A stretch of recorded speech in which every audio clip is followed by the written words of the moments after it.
تم نے جمشید کو اپنے پیچھے لگایا اور وہ مصیبت میرے گلے ڈالنے یہاں چلے آئے؟ اور کہاں جاتا، میں اتنا احمق نہیں ہوں کہ اسے اپنے پیچھے لگا کر یہاں تک لے آتا۔ وہ میری تلاش میں بھٹک رہا ہوگا۔ کیا وہ اپنی عقل سے سوچ نہیں سکتا کہ تم یہاں پناہ لینے آؤ گے؟ وہ یہ سمجھے گا کہ میں تابانی کے پاس گیا ہوں، اور اس کے فرشتے بھی نہیں جانتے کہ تابانی کہاں ہے۔ کہاں ہے؟ یہی تو میں آپ سے پوچھنے آیا ہوں کہ آپ دردانہ بیگم کی نظروں میں اونچا مقام حاصل کرنا چاہتے ہیں یا نہیں؟ یہ بھی کوئی پوچھنے کی بات ہے؟ تو پھر ابھی چلیں، وہ مجھے تلاش کرنے کے بعد گھر پہنچ کر میرا انتظار کر رہی ہوگی۔ آپ چند زبردست بندوں کو لے کر چلیں، پھر اسے اٹھا کر دردانہ بیگم کے پاس پہنچا دیں۔ اس سے اگلوایا جا سکتا ہے کہ فرمان کہاں چھپا ہے۔ اکرام شاہ فوراً اٹھ کر مراد کے پاس صوفے پر بیٹھ کر اس کے شانے پر ہاتھ رکھ کر بولا، ارے تم دردانہ بیگم کی بات کر رہے ہو؟ تابانی گرفت میں آئے گی اور فرمان کا سراغ ملے گا تو خفیہ ہاتھ کی آشیرواد مجھے ملے گی۔ اکرام شاہ نے فوراً رسیور اٹھا کر نمبر ڈائل کیے، پھر رابطہ ہونے پر اپنے خاص ماتحت سے کہا کہ آدھے گھنٹے کے اندر 6 تگڑے بندوں کو ساتھ لے آئے۔ ایک خطرناک عورت کو قابو میں کرنا ہے، اسے بوری میں بند کر کے اپنے ٹارچر سیل میں پہنچانا ہے۔ مراد نے پریشان ہو کر پوچھا، آپ اسے اپنے ٹارچر سیل میں کیوں لے جائیں گے؟ تابانی اور فرمان کی گرفتاری کا سہرا میں اپنے سر باندھنا چاہتا ہوں۔ آپ جو چاہیں کریں، لیکن میری تابانی کو کوئی نقصان نہ پہنچائیں۔ وہ ماں بننے والی ہے۔ تم میرے ہو اور تابانی تمہاری ہے۔ یہ خیال دل سے نکال دو کہ میں اسے اور تمہارے ہونے والے بچے کو نقصان پہنچاؤں گا۔ اس کوٹھی کے باہر دور مال روڈ کے فٹ پاتھ پر جمشید نے اور تابانی نے اپنی اپنی گاڑی روکی۔ ایک شخص فٹ پاتھ پر کھڑا ہوا تھا۔ اس نے جمشید سے کہا، سر، میں آدھ گھنٹہ پہلے یہاں پہنچا تو ایک شخص اکرام شاہ کے سیکیورٹی گارڈ سے باتیں کر رہا تھا، پھر اس کے ساتھ کیبن میں گیا۔ اس کے بعد وہ شخص کوٹھی کے اندر چلا گیا۔ وہ اپنی ڈیوٹی کے مطابق رپورٹ دے رہا تھا۔ ایسے وقت ایک جیپ میں 7 عدد ہٹے کٹے افراد آئے۔ وہ جیپ اکرام شاہ کی کوٹھی کے سامنے رک گئی۔ ایک شخص گارڈ کے ساتھ کیبن میں آ گیا۔ جمشید نے تابانی سے کہا، ہم اپنی گاڑیاں اس گلی میں لے جائیں گے، اس طرح ہم ان سے چھپے رہیں گے۔ وہ اپنی گاڑیاں ریورس گیئر میں چلاتے ہوئے ایک گلی میں آ گئے، پھر گاڑیوں سے اتر کر اکرام شاہ کی کوٹھی کی طرف دیکھنے لگے۔ تابانی نے کہا، پہلے ایک شخص اس کوٹھی میں گیا، اس کا حلیہ کیا تھا؟ کیا تمہیں اس کا لباس وغیرہ کچھ نظر آیا تھا؟ جمشید کے ماتحت نے کہا، اس وقت میں اکرام شاہ کی کوٹھی کے قریب تھا، وہاں کیبن کے پیچھے چھپا ہوا تھا۔ پہلے جو شخص آیا وہ ایک عام سا قداور اور صحت مند تھا، مگر اس کی آستین میں بازو کی طرف خون کا دھبا تھا۔ جمشید نے کہا، وہ مراد ہی ہے۔ ابھی اس نے اکرام شاہ سے مل کر کوئی پلاننگ کی ہے اور اس پلاننگ پر عمل کرنے کے لیے ان حواریوں کو بلایا ہے۔ 15 منٹ کے بعد ہی وہ ساتوں غنڈے نکل کر جیپ میں آ کر بیٹھ گئے۔ کوٹھی کے احاطے سے ایک کار نکلی، اس میں مراد اور اکرام شاہ تھے۔ اکرام شاہ گاڑی ڈرائیو کرتے ہوئے ایک سمت جانے لگا، جیپ بھی اس کے پیچھے جانے لگی۔ تابانی، جمشید اور اس کا ماتحت اپنی گاڑیوں میں آ گئے۔ ماتحت جمشید کے ساتھ تھا، تابانی اپنی کار ڈرائیو کرنے لگی۔ وہ جمشید سے بھی دور دور تھی تاکہ مراد عقب نما آئینے میں دیکھ کر اپنی کار کو نہ پہچان لے۔ مراد انہیں مال روڈ سے گلبرگ اور پھر ماڈل ٹاؤن کی طرف لے جا رہا تھا۔ وہ سمجھ گئی کہ اکرام شاہ کو ٹاؤن شپ کی سمت لے جا رہا ہے۔ وہ موبائل فون کے ذریعے جمشید سے بولی، مراد انہیں میری خفیہ رہائش گاہ کی طرف لے جا رہا تھا۔ میں راستہ بدل کر تم سے الگ ہو رہی ہوں۔ اگر راستے میں مراد کی یہ کار کہیں کھڑی ہوئی نظر آئے تو اس سے دور رہنا۔ وہ ریموٹ کنٹرول کے ذریعے دھماکہ کر کے تمہیں ہلاک کر سکتا ہے۔ اس نے رابطہ ختم کر کے تیز رفتاری سے کار چلاتے ہوئے شارٹ کٹ راستوں پر چلتے ہوئے اپنی رہائش گاہ سے دور ایک کھلے میدان کے پاس اپنی کار روک دی۔ کار سے اتر کر تیزی سے چلتی ہوئی ایک ایسے مکان کی آڑ میں آ گئی جو ابھی تعمیر ہو رہا تھا اور جس کی نصف دیواریں ابھی اٹھائی گئی تھیں۔ اس نے جہاں کار کھڑی کی تھی وہی ایک راستہ اس کی رہائش گاہ کی طرف جاتا تھا۔ اس نے کار سے اترنے کے بعد اس کے نچلے حصے سے 2 ریموٹ کنٹرول بم نکال کر دونوں کو پہیوں کے اوپر رکھا تھا۔ تھوڑی دیر بعد ہی دور سے اکرام شاہ کی کار اور اس کے حواریوں کی جیپ آتی دکھائی دی۔ مراد نے کار کی ہیڈ لائٹس میں اپنی کار کو دیکھ کر کہا، انکل کار روکیں، وہ سامنے میری کار کھڑی ہے۔ اکرام شاہ نے پوچھا، تمہاری کار یہاں کیسے کھڑی ہے؟ جمشید یہ کار لے کر میری تلاش میں ادھر سے گزرا ہوگا۔ ایسا تو نہیں ہے کہ وہ ہمیں ٹریپ کرنے کی کوئی چال چل رہا ہو؟ اسے کیا معلوم کہ میں تابانی کے ساتھ ٹاؤن شپ میں رہتا ہوں؟ میری اور آپ کی پلاننگ اس کے فرشتے بھی نہیں جانتے کہ ہم ابھی تابانی کو اس مکان سے اٹھانے جا رہے ہیں۔ اکرام شاہ نے قائل ہو کر کہا، ہاں، ہماری پلاننگ کوئی نہیں جانتا۔ تمہاری وہ کار کسی خرابی کی وجہ سے وہاں رک گئی۔ جمشید کسی دوسری گاڑی والے سے لفٹ لے کر گیا ہے۔ اس نے دو ہواریوں سے کہا، وہاں جا کر دیکھو کار کیوں کھڑی ہے۔ وہ دونوں آگے بڑھ کر کار کے دونوں طرف جا کر دیکھنے لگے۔ تمام کھڑکیوں کے شیشے چڑھے ہوئے تھے اور تمام دروازے لاک تھے۔ ایک ہواری نے کہا، گاڑی لاک ہے اور اندر ایک سیٹ پر لیڈیز پرس رکھا ہوا ہے۔ مراد اور اکرام شاہ اپنی کار سے اتر کر ادھر جانے لگے۔ مراد نے کہا، اس کار کی چابی میرے پاس ہے۔ یہ بات ہمارے فیور میں ہے۔ اگر اس میں پیٹرول نہیں ہے تو میں آپ کی گاڑی سے پیٹرول لے کر اس میں تنہا جاؤں گا۔ آپ مجھ سے پیچھے رہ کر ان آدمیوں کے ساتھ آئیں۔ وہ کار کے قریب آ کر اس کا دروازہ کھولنے کے لیے جیب سے چابی نکالنے لگا۔ تابانی مشکل میں پڑ گئی۔ وہ نہیں چاہتی تھی کہ مراد اس کار کے پاس رہے۔ اس نے ایک ہاتھ میں ریوالور لیا، دوسرے ہاتھ میں ریموٹ کنٹرول، پھر نشانہ لے کر ایک فائر کیا۔ گولی اکرام شاہ کے پیر میں لگی۔ اس کے حلق سے چیخ نکلی۔ وہ کار سے لگ کر زمین پر گرنے لگا۔ ایک فائر کی آواز کے ساتھ ہی مراد اور دوسرے ہواری کہیں چھپنے اور جوابی فائرنگ کرنے کے لیے بھاگنے لگے۔ مراد جیسے ہی اس کار سے دور ہوا، تابانی نے ریموٹ کنٹرول کا بٹن دبا دیا۔ ایک دل دہلا دینے والا دھماکہ ہوا۔ مراد دور چھلانگ لگا کر زمین پر اوندھے منہ گرا، پھر اٹھ کر بھاگنے لگا۔ پھر ایک زبردست دھماکہ ہوا۔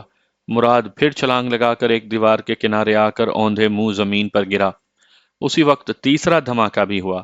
کار کے نیچے چور خانے میں جتنے بم رکھے ہوئے تھے وہ سب بلاسٹ ہوتے جا رہے تھے۔ آگ کے شعلے آسمان کی طرف لپک رہے تھے۔ دور مکانوں سے عورتوں اور مردوں کے چیخنے کی آوازیں آ رہی تھیں۔ تمام بموں کے بلاسٹ ہونے کے بعد کار کے چھوٹے چھوٹے ٹکڑے فضا کی بلندی تک جا کر پھر واپس آ کر دور دور تک گر رہے تھے۔ جب کار کے پرخچے اور اکرام شاہ کے چیتھڑے اڑ گئے تو خاموشی چھا گئی۔ مراد منہ اوندھا کیے دیوار کے قریب زمین پر لیٹا ہوا تھا۔ جب اس نے ایک ذرا سا سر اٹھا کر دیکھا تو تابانی ریوالور اور ریموٹ کنٹرول کو پھینک کر بولی، تمہیں بچانے کے لیے اکرام شاہ کو پیر پر گولی مارنی پڑی تاکہ تم دوسری اندیکھی فائرنگ سے بچنے کے لیے وہاں سے بھاگ سکو، اور اکرام شاہ بھاگنے کے قابل نہ رہے۔ وہ تو گیا، تم خود کو ٹٹول کر دیکھو زندہ بھی ہو یا نہیں۔ وہ اٹھ کر کھڑا ہو گیا۔ اپنے لباس سے مٹی جھاڑتے ہوئے بولا، تم نے تو کمال کر دیا۔ وہ اکرام شاہ مجھے گن پوائنٹ پر مجبور کر رہا تھا کہ میں اسے تمہاری خفیہ پناہ گاہ میں لے چلوں۔ میں تمام راستے تدبیر سوچتا آ رہا تھا کہ کس طرح اس کے حواریوں سے نجات حاصل کروں۔ تم نے صحیح وقت پر پہنچ کر اسے ہماری رہائش گاہ تک پہنچنے نہیں دیا۔ تابانی اسے خاموشی سے دیکھ رہی تھی۔ وہ بولا، ہمیں فوراً یہاں سے بھاگنا چاہیے، پولیس پارٹی آتی ہوگی۔ وہ ریوالور کو چیمبر کی طرف سے کھولتی ہوئی گننے لگی۔ 1 2 3 4 5۔ صرف ایک کام آئی، ابھی 5 ہیں۔ مراد نے اسے غور سے دیکھا۔ نیم تاریکی میں اس کی آنکھوں سے آنسو بہتے دکھائی دے رہے تھے۔ وہ حیرانی سے بولا، تم رو رہی ہو؟ اس نے جواب نہیں دیا۔ اپنی آستینوں سے آنسو پونچھنے لگی۔ اس زیر تعمیر مکان کی دوسری طرف سے جمشید کی آواز سنائی دی۔ وہ اونچی آواز میں پوچھ رہا تھا، آپی، آپ کہاں ہیں؟ میں آپ کا نام نہیں لے سکتا۔ تابانی نے اونچی آواز میں کہا، میں یہاں ہوں، اس مکان کی پچھلی طرف سے چلے آؤ۔ مراد نے گھبرا کر پوچھا، یہ تو جمشید کی آواز ہے، تم اس کے ساتھ آئی ہو؟ وہ خاموش رہی۔ اس نے اب تک مراد کی کسی بات کا جواب نہیں دیا تھا۔ جمشید اپنے ماتحت کے ساتھ دوڑتا ہوا آیا۔ اس نے ایک نظر مراد پر ڈالی، پھر تابانی سے بولا، فوراً یہاں سے چلو ورنہ دوسری پولیس پارٹی آئے گی تو میں تمہاری حمایت میں کچھ نہیں کر سکوں گا، کم آن۔ وہ سب دوڑتے ہوئے اس دوسری گاڑی میں آئے جسے جمشید ڈرائیو کر رہا تھا، اور اس سے پہلے تابانی اسے ڈرائیو کرتے ہوئے جمشید کے پاس آئی تھی۔ اب ماتحت اسے ڈرائیو کر رہا تھا۔ جمشید نے کہا، آج سے میں آپ کو آپی کہہ رہا ہوں اور آپ کی امی اب میری امی ہیں، میں انہیں آنٹی آمنہ نہیں کہوں گا۔ تابانی اندر سے مراد کی بے وفائی سے ایسی زخمی تھی کہ منہ سے کچھ بول نہیں پا رہی تھی۔ اس نے جواب میں جمشید کے دونوں ہاتھوں کو محبت سے تھام لیا، پھر سر جھکائے بیٹھی رہی۔ جمشید اسے اور مراد کو ٹاؤن شپ پہنچا کر اپنے ماتحت کے ساتھ چلا گیا۔ مراد سمجھ رہا تھا کہ تابانی خاموش آتش فشاں ہے۔ وہ اس کے مزاج کو برسوں سے سمجھتا آیا تھا۔ مکان کا دروازہ کھول کر وہ اندر آئی۔ ایک میز پر پانی سے بھرا ہوا شیشے کا جگ رکھا ہوا تھا۔ وہ دونوں ہاتھ سے اسے اٹھا کر پینے لگی اور پیتی ہی چلی گئی۔ وہ اندر سے ایسے خالی ہو گئی تھی کہ سارا سمندر بھی پی لیتی، تب بھی اس کی کوکھ میں پلنے والا بچہ پوچھتا، ممی، کیا میرے پاپا آپ کو رلاتے ہیں؟ آپ مجھے دودھ پلائیں، جگ بھر کے آنسو کیوں پلا رہی ہیں؟ اس نے شیشے کے خالی جگ کو دیوار پر دے مارا۔ مراد نے کہا، پلیز ایسا نہ کرو، اپنے اندر کا غبار مجھ پر نکالو۔ اسی وقت فجر کی اذان سنائی دی۔ وہ سر جھکا کر آنکھیں بند کر کے اذان کو سننے لگی، خود کو اندر ہی اندر پرسکون رکھنے کی کوشش کرنے لگی۔ مراد اسے دیکھ رہا تھا اور سوچ رہا تھا کس طرح اپنی محبت سے اسے قابو میں کرے۔ قابو میں تو اذان نے کیا تھا، ورنہ وہ شیشے کے جگ کے بعد گھر کے تمام سامان کو توڑ پھوڑ کر رکھ دیتی۔ جن مولوی صاحب نے اسے مسلمان بنایا تھا، انہوں نے آخر میں نصیحت کی تھی کہ جب بھی اللہ تعالیٰ کا اسم مقدس سنو، پھر غصہ تو کیا، دنیا کے ہر منفی جذبات کو بھول جایا کرو۔ اذان کے مکمل ہونے تک وہ سر پر آنچل رکھے، سر جھکائے اور آنکھیں بند کیے رہی۔ ابھی اس نے صرف پہلا کلمہ اور درود شریف یاد کیے تھے۔ اس نے انہیں زیر لب پڑھ کر آنکھیں کھول کر مراد کو دیکھا، پھر ایک صوفے کی طرف اشارہ کیا، بیٹھ جاؤ۔ وہ بیٹھتے ہی بولا، تم ناراض ہو؟ نہیں، میں نے کلام پاک کی ایک آیت سنی تھی، اس کے معنی یہ تھے کہ کافروں سے کہا گیا تھا کہ تمہارا دین تمہارے ساتھ اور ہمارا دین ہمارے ساتھ۔ اس کا یہ مطلب بھی سمجھ میں آتا ہے کہ تابانی کا عمل تابانی کے ساتھ اور مراد کا عمل مراد کے ساتھ، باقی اللہ تعالیٰ انجام کو پہنچانے والا ہے۔ وہ بولا، اللہ کا شکر ہے کہ قرآن مجید کی روشنی میں تمہیں غصہ برداشت کرنا آ گیا ہے۔ تم پیدائشی مسلمان ہو، تمہیں روشنی نہیں ملی، مجھے مل گئی۔ مجھے کچھ کہنے دو، میں تمہاری غلط فہمیاں دور کروں گا۔ اس نے موبائل نکال کر اسے دیا۔ وہ فون لے کر بولا، کسے فون کرنا ہے؟ تم جب سے حالہ پنڈ روانہ ہوئے تب سے تمہارا کوئی اپنا بنتا گیا اور کوئی پرایا، اور فون اپنوں کو کیا جاتا ہے، کسی اپنے کو فون کرو۔ صرف تم ہی میری اپنی ہو، صرف میں تمہاری ہوتی تو یہ فون نہ دیتی۔ مجھ سے باتیں بناؤ گے تو پھر میرا موڈ خراب ہو جائے گا۔ میرے ایک اپنے انکل اکرام شاہ تھے، تم انہیں سزائے موت دے چکی ہو۔ ان کے سوا پاکستان میں میرا کوئی نہیں۔ وہ اپنے ضروری سامان کا بیگ اٹھا کر دروازے تک آئی، پھر بولی، میں تمہیں ایک اشارہ دیتی ہوں، اسے سمجھو اور فون پر ابھی اس سے رابطہ کرو، ورنہ میں تمہیں چھوڑ کر چلی جاؤں گی۔ اشارہ دو، میں سمجھنے کی کوشش کرتا ہوں۔ وہ بولی، میری سیاسی سوکن کے نمبر پنچ کرو۔ وہ ایک دم سے پریشان ہو گیا، اس کی بات سمجھ میں آ گئی تھی۔ وہ نام لیے بغیر اسے بے نقاب کر رہی تھی۔ وہ قریب آتے ہوئے بولا، تم پہیلی کیوں بجھوا رہی ہو؟ بھلا کون تمہاری سوکن ہوگی؟ کیا میں یہ نہیں جانتا ہوں کہ کسی عورت میں بھی دلچسپی لوں گا تو تم اسے چیر پھاڑ کر رکھ دو گی؟ اپنا مرد کسی بھی عورت کو کسی بھی مقابلے میں اپنی بیوی سے زیادہ اہمیت دیتا ہے تو وہ عورت ایک بیوی کے لیے سوکن کہلاتی ہے۔ اس کے بعد اب کچھ نہیں بولوں گی۔ مجھے صرف 3 تک گنتی آتی ہے، اسے گن کر چلی جاؤں گی، پھر تم مجھے کبھی نہیں دیکھ سکو گے۔ یہ کہہ کر وہ گننے لگی، 1۔ تابانی میری بات کا یقین کرو، اس نے گنتی کی، 2۔ میں تمہاری محبت کی قسم کھاتا ہوں اور سچ کہتا ہوں کہ تابانی نے فوراً اس کا ہاتھ پکڑ کر اپنے پیٹ پر رکھتے ہوئے کہا، اپنے ہونے والے بچے کی قسم کھاؤ، کیا سچ بول رہے ہو؟ اس نے سر جھکا لیا۔ اس کے ایک ہاتھ میں موبائل فون تھا، وہ نمبر پنچ کرنے لگا۔ رابطہ ہونے کے بعد اسے کان سے لگا کر بولا، ہیلو، میں مراد بول رہا ہوں۔ تابانی اس کے قریب آ کر فون سے کان لگا کر سننے لگی۔ دوسری طرف سے دردانہ نے کہا، تم نے اتنی صبح فون کیا ہے، خیریت تو ہے؟ جی نہیں، میرے انکل آپ کے MNA اکرام شاہ کو ایک کار کے دھماکے میں ہلاک کر دیا گیا ہے۔ او گاڈ، کیا تم جائے واردات پر گئے تھے؟ تم نے اپنی آنکھوں سے دیکھا؟ تابانی نے اسے فون لے کر کہا، مراد میرا ہے، اپنی خوشی کے لیے جو کہتی ہوں وہ کرتا ہے۔ اسی نے میرے ہی کہنے پر حالہ پنڈ تک تمہارے آدمیوں کو دوڑایا تھا، پھر میرے کہنے پر اکرام شاہ کو الو بنا کر ٹاؤن شپ سے کچھ دور لا کر اسے کار سمیت بموں کے دھماکے سے اڑا دیا۔ آئندہ بھی مراد سے کام لوں گی تو یہ میرا ہی کام کرے گا۔ تمہاری خوش فہمی ختم ہو جانی چاہیے۔ یہ کہتے ہی اس نے فون بند کر دیا۔ مراد نے نرمی سے احتجاج کیا، یہ تم نے کیا کہہ دیا ہے؟ اب میڈم کی پارٹی کا کوئی بندہ مجھ پر اعتماد نہیں کرے گا۔ اس نے مراد کی گردن میں باہیں ڈال کر کہا، میں تم سے ایسی ہی محبت کرتی رہوں گی جیسی ایک محبت کرنے والی وفادار بیوی اپنے جھوٹے اور مکار شوہر سے محبت کرتے کرتے مر جاتی ہے۔ وہ اسے بازوؤں کے حصار میں لے کر بولا، مجھے اور شرمندہ نہ کرو۔ نہیں کروں گی، جو گزر گئی سو گزر گئی۔ دیکھو میرا پیٹ کتنا بڑھ گیا ہے، ان لمحات میں ہمارے درمیان ہمارا بچہ بھی ہے۔ اس کی ماں کو دل سے چوم لو، یہ ننھا خوش ہو جائے گا۔ مراد اس کے چہرے پر جھک گیا۔ امریکہ کے ایک نہایت دولت مند بیوروکریٹ کے دل میں اچانک اپنے ان رشتہ داروں کے لیے محبت پیدا ہو گئی جو پاکستان میں تھے۔ پاکستان کو قائم ہوئے آدھی صدی گزرنے والی تھی۔ اس طویل مدت کے بعد اس بیوروکریٹ مسٹر سعید الزماں کا دل عزیز و اقارب کے لیے تڑپنے لگا اور وہ پاکستان ان سے ملاقات کرنے آ گئے۔ سنا ہے حضرت موسیٰ کلیم اللہ آگ لینے گئے تھے، انہیں پیغمبری مل گئی تھی۔ وہی بات یہاں صادق آئی کہ سعید الزماں صاحب رشتہ داروں سے گلے ملنے آئے تھے، انہیں پاکستان کا وزیر اعظم بنا دیا گیا۔ کئی صحافیوں اور دانشوروں نے اس پر اعتراض کیا کہ جو شخص ساری عمر امریکہ میں رہا ہو اور پاکستانی تہذیب و ثقافت کو اور مذہبی امور کو مکمل طور پر نہ سمجھتا ہو، اسے اتنا بڑا عہدہ کیسے دے دیا گیا؟ اور اتنا بڑا فیصلہ تو عوام نے کبھی نہیں کیا۔ ویسے عوام ہیں کیا چیز؟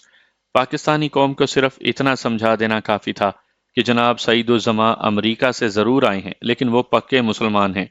آدھی صدی سے زیادہ امریکہ میں رہنے کے باوجود وہ مسلمان ہیں۔ اس سے زیادہ پختہ ایمان کا ثبوت اور کیا ہو سکتا ہے؟ ویسے یہ ایمان کی بات ہے کہ جناب سعید الزماں جب تک رہے ملک میں سیاسی جھگڑے نہیں ہونے دیے، پاکستان کی اقتصادی بدحالی کے خاتمے کا حل تلاش کیا، ماضی اور حال کے تمام حکمرانوں، ان کی سیاسی پارٹیوں کے لیڈروں کا پول کھولا کہ وہ سب کس طرح آج تک قومی خزانے کو لوٹتے رہے۔ انہوں نے ہر سیاستدان کے نام کے ساتھ یہ فہرست اخبار میں چھپوائی کہ کس سیاستدان اور بیوروکریٹ نے کتنے لاکھ، کتنے کروڑ اور کتنے ارب روپے قومی خزانے سے قرض لیے اور آج تک واپس نہیں کیے۔ جتنے بڑے سرمایہ دار، جاگیردار اور وڈیرے ہیں، انہوں نے قیام پاکستان سے آج تک بجلی کے بھی بل ادا نہیں کیے۔ بڑے بڑے انکم ٹیکس چوروں کے نام بھی شائع کیے گئے اور فرمایا کہ ان تمام بڑے لوگوں سے تمام مال، قرضے اور بل وغیرہ وصول کیے جائیں تو پاکستان اتنا مالدار ہو جائے کہ پھر ورلڈ بینک سے کبھی قرضہ نہیں لے گا۔ لیکن شرط یہ ہے کہ آئندہ پاکستان میں جو حکمران بھی آئے گا وہ یہ تمام قرضے وصول کرنے کا نیک کام پہلے کرے گا۔ دردانہ بیگم اور نیک بخت نے خفیہ ہاتھ سے شکایت کی کہ اس نے جناب سعید الزماں کو ان کی سیاسی موت بنا کر بھیجا ہے۔ اب ان میں سے جو بھی حکومت کرے گا اسے تمام قرضے وصول کرنے ہوں گے۔ جواب میں کہا گیا، یہ بات پاکستانیوں کو خوش کرنے کے لیے کہی گئی ہے، ورنہ جو بھی حکمران قرضے وصولی کی مہم چلائے گا، اپوزیشن والے اس حکمران کو بھی مجبور کر دیں گے کہ آپ بھی قومی خزانے کے اربوں روپے واپس کریں۔ کسی بھی حکمران کے دور میں قرضے وصولی کی مہم کاغذی ہوگی۔ اخبارات میں بیان بازی کے ذریعے اطمینان دلایا جائے گا کہ قرضے لینے اور غیر ملکی بینکوں میں دولت جمع کرنے والوں کے خلاف ٹھوس ثبوت جمع کیے جا رہے ہیں۔ بڑے زوروں شوروں سے عدالتی کارروائیوں کا یقین دلایا جائے گا اور جس سیاستدان کو عوامی سطح پر بھی ملزم کہا جائے گا اسے گرفتار کرنے کا وارنٹ جاری کیا جائے گا۔ اس سے پہلے ہی وہ ملک سے باہر چلا جائے گا یا چلی جائے گی، لیکن سلاخوں کے پیچھے نہیں جائیں گے اور نہ بیرونی ممالک کے بینکوں میں جمع کیے ہوئے اربوں روپے قرض کی وصولی کے طور پر دیں گے۔ میری داستان میں روکھی سوکھی زہریلی سیاست آ گئی ہے، لہٰذا اختصار سے کام لے کر صرف اتنا کہہ دیتا ہوں کہ جناب سعید الزماں نے پاکستان کے لٹیرے سیاستدانوں کے چہرے بے نقاب کرنے کا بہت بڑا کارنامہ انجام دیا۔ اب آئندہ الیکشن میں کامیابی حاصل کرنے کے لیے اپنی اپنی سیاسی پوزیشن مضبوط کرنے کی فکر تھی۔ دردانہ کی پارٹی سے اکرام شاہ سمیت 5 اہم سیاستدان کم ہو گئے تھے۔ وہ پانچوں اپنے اپنے علاقوں سے ہمیشہ کامیاب ہو کر دردانہ کی اسمبلی میں پہنچتے تھے۔ اب ان علاقوں میں نیک بخت کی پارٹی کے سیاستدان بھی مضبوط پوزیشن حاصل کر رہے تھے۔ خفیہ ہاتھ اسے تسلیاں دے رہا تھا، اطمینان رکھو، اس بار ہم ایسی بازیگری دکھائیں گے کہ نیک بخت ہزار کوششوں کے باوجود اپوزیشن بینچ پر بیٹھے گا۔ دوسری طرف نیک بخت نے خفیہ ہاتھ سے شکایت کی، سر آپ مسلسل دردانہ بیگم کی حمایت کر رہی ہیں، آپ مجھ سے کب تک ناراض رہیں گے؟ خفیہ ہاتھ نے کہا، تم میری لسٹ میں باغی سیاستدان ہو، مجھے دھوکہ دیتے ہو اور میرے ہی کاندھے پر سوار ہو کر حکمران بننا چاہتے ہو۔ آپ کو میرے خلاف بھڑکایا جا رہا ہے، میں آپ کا خادم ہوں، باغی نہیں۔ میں نے آپ کی پالیسیوں کے خلاف کبھی کوئی کام نہیں کیا۔ مسٹر نیک بخت، خفیہ ایجنسیاں تابانی اور فرمان کو ڈھونڈ نکالنے میں اب تک ناکام رہی ہیں اور وہ دونوں تمہاری دونوں آستینوں میں چھپے ہوئے ہیں، گویا تم میرے خلاف اپنی آستینوں میں سانپ پال رہے ہو۔ یہ سراسر جھوٹ ہے۔ میں نے آج تک نہ تو تابانی اور فرمان کی آواز سنی ہے اور نہ ہی ان کی صورت دیکھی ہے۔ مجھے پورا یقین ہے کہ دردانہ بیگم میرے خلاف یہ افواہ پھیلا رہی ہے۔ آپ اپنی تمام ایجنسیوں کو حکم دیں کہ وہ دن رات میرا محاصرہ کیے رہیں، میرے تمام ٹیلی فون ریکارڈ کرتے رہیں۔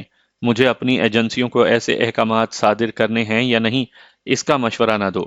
میں صرف ایک بات کہتا ہوں، آئندہ اقتدار چاہتے ہو تو تابانی اور فرمان کو میرے حوالے کر دو یا ان کی خفیہ پناہ گاہ بتا دو۔ تم جب تک ایسا نہیں کرو گے تب تک میرے سیکٹری سے باتیں کرو گے۔ مجھ سے براہ راست گفتگو نہیں ہوگی۔ فون بند کر دیا گیا۔ نیک وقت نے اپنا فون بند کر کے مشیروں سے کہا، یہ تبانی اور فرمان میری سیاست کے گلے میں ہڈی کی طرح اٹک گئے ہیں۔ میں انہیں نگل نہیں سکتا اور اگل بھی نہیں سکتا۔ ان سے دشمنی مہنگی پڑے گی اور دوستی کو خفیہ ہاتھ مصیبت بنا رہا ہے۔ کہتا ہے دونوں کو پیش کر دو اور اقتدار کی کرسی پر بیٹھ جاؤ۔ ایک مشیر نے کہا، اس کا جھکاؤ صرف دردانہ کی طرف ہے۔ اس بات کی ضمانت ہم اس سے نہیں لے سکتے کہ تابانی اور فرمان کو پیش کرنے کے بعد وہ سچ مچ آئندہ ہمیں حکومت بنانے دے گا۔ دوسرے مشیر نے کہا، دوسری طرف تابانی اور فرمان سے دوستی اتنی مستحکم نہیں ہوئی کہ ہم ان پر بھروسہ بھی کر سکیں۔ صرف 2 بار گاڈ فادر ہاشم نے آپ سے فون پر باتیں کی ہیں اور پوری طرح کا تعاون کا یقین دلایا ہے۔ تیسرے مشیر نے کہا، اتنا تو ہے کہ وہ جو کہتا ہے وہ کر بھی رہا ہے۔ آپ سے باتیں کرنے کے بعد اس نے دردانہ کی پارٹی کے اکرام شاہ کو ہلاک کروا دیا ہے۔ وہ دردانہ کے لیے مسلسل دہشت بنا ہوا ہے اور اس کی پارٹی کے وفادار سیاستدانوں کو کم تر کرتا جا رہا ہے۔ اس نے آج تک ہماری پارٹی کے کسی سیاستدان کو نقصان نہیں پہنچایا۔ کچھ بھی ہو، ہمیں اس کی دشمنی سے بچنا چاہیے۔ نیک وقت نے کہا، میں نے تو یہ طے کر لیا ہے کہ تابانی اور فرمان سے کام نکالنے کے لیے میں گاڈ فادر ہاشم کو دوست بنائے رکھوں گا۔ اب تو خفیہ ایجنسی والے آپ کی ہر فون کال ریکارڈ کرتے ہوں گے اور نہ جانے آپ کے اس پیلس کے اندر اور باہر کس بھیس میں جاسوس چھوڑ رکھے ہوں۔ وہ لاکھوں روپے دے کر یہاں کے ملازموں کو بھی خرید سکتے ہیں۔ آپ گاڈ فادر ہاشم سے کس طرح رابطہ کریں گے؟